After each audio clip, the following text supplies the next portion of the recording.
Alright, here we are, Richard III on Wall Street. We're here standing in front of the New York Stock Exchange. This is going to be great. I am avec hump, avec aussi York, and here we go. Now is the winter of our discontent, made glorious summer by the son of York, and all the clouds that lowered upon our house in the deep bosom of the ocean buried. Now are our brows bound with victorious wreaths, our bruised arms hung up for monuments, our stern alarms changed to merry meetings, our dreadful marches to delightful measures. Grim-visaged war hath smoothed his wrinkled front, and now, instead of mounting barbed steeds to fright the souls of fearful adversaries, he capers nimbly in a lady's chamber to the lascivious pleasing of a lute.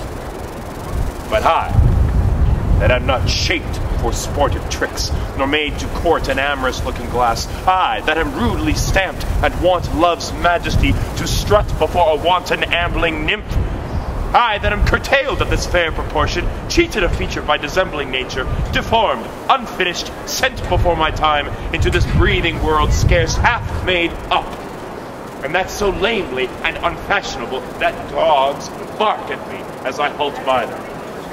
Why I, in this weak piping time of peace, have no delight to pass away the time, unless to see my shadow in the sun, descant on mine own deformity. And therefore, since I cannot prove a lover, to entertain these fair, well-spoken days, I am determined to prove a villain, and hate the idle pleasures of these days.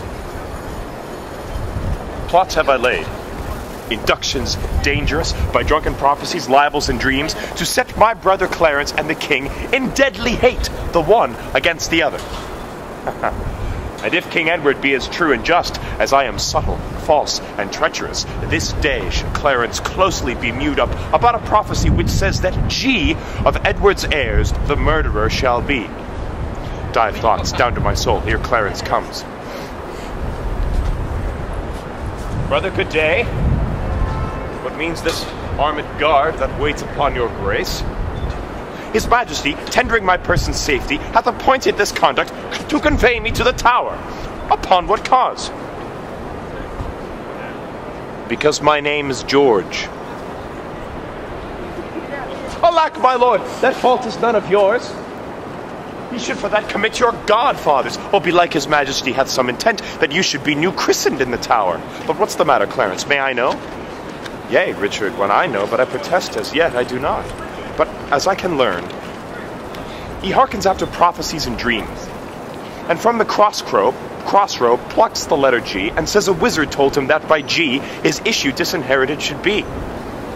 For my name of George begins with G, it follows in his thoughts that I am he.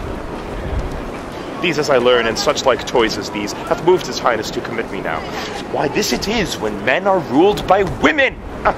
'Tis not the king that sends you to the Tower, my Lady Grey, his wife, Clarence, 'tis she that tempers him to this extremity. Was it not she, and that good man of worship, Anthony Woodville, her brother there, that made him send Lord Hastings to the Tower, from whence this present day he is delivered? We are not safe, Clarence, we are not safe. By heaven, I think there is no man secure but the Queen's kindred and night-walking heralds that trudge twixt the king and Mistress Shore. Heard you not what a humble suppliant Lord Hastings was to her for his delivery? Humbly complaining to her deity, got my Lord Chamberlain his liberty. I'll tell you what, I think it is our way, if we will keep in favor with the king, to be her men and wear her livery. The jealous o'erworn widow and herself, since that our brother dubbed them gentlewomen, are mighty gossips in our monarchy. I beseech your graces both to pardon me. His Majesty hath strictly given in charge that no man shall have private conference of what degree soever with your brother. Oh, even so, and it please your worship, Brockenburg, you may partake of anything we say. We speak no treason, man. We say the king is wise and virtuous, and his noble queen, well struck in years, fair and not jealous. We say that Shore's wife hath a pretty foot, a cherry lip, a bonny eye, and a passing pleasing tongue, and that the queen's kindred are made gentlefolks. How say you, sir? Can you deny all this? With this, my lord, myself have naught to do. Not to do with Mistress Shore, I tell thee, fellow. He that doth not with her excepting one, were best to do it secretly, alone. What one, my lord? Her husband, knave, wouldst thou betray me? I do beseech your grace to pardon me, and withal forbear your conference with the noble duke. We know thy charge, Brackenbury, and will obey. We are the queen's abjects, and must obey. Brother farewell, I will unto the king. And whatsoever you will employ me in, were it to call King Edward's widow sister, I will perform it to enfranchise you. Meantime, this deep disgrace and brotherhood touches me deeper than you can imagine. I know it pleaseth neither of us well. Well, your imprisonment shall not be long. I will deliver you, or else lie for you. Meantime, have patience. I must perforce. Farewell. Go. Tread the path thou shalt never return, simple, plain Clarence. I do love thee so, that I will shortly send thy soul to heaven, if heaven will take the present at our hands. Oh, but who comes here? The new delivered Hastings! Oh, good time of day unto my gracious lord. As much unto my good Lord Chamberlain. Well, are you welcome in this open air? Well, how hath your lordship brooked imprisonment?